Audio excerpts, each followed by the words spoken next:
வெண்பருத்தி நூலெடுத்து வாய் வெடிச்ச பூவெடுத்து நான் அணிஞ்சிட தொடுத்து வச்ச நடினமான மாலை இது.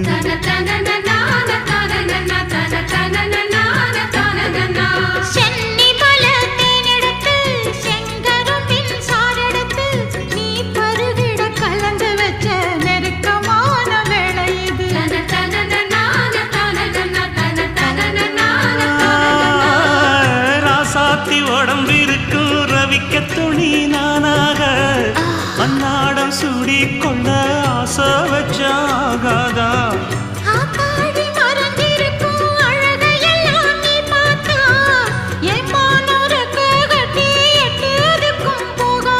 அடிச்சீனி சக்கரையே எட்டி நீயும் நிக்கிறியே நான் ஏங்கி ஏங்கி பார்க்கிற போறாங்க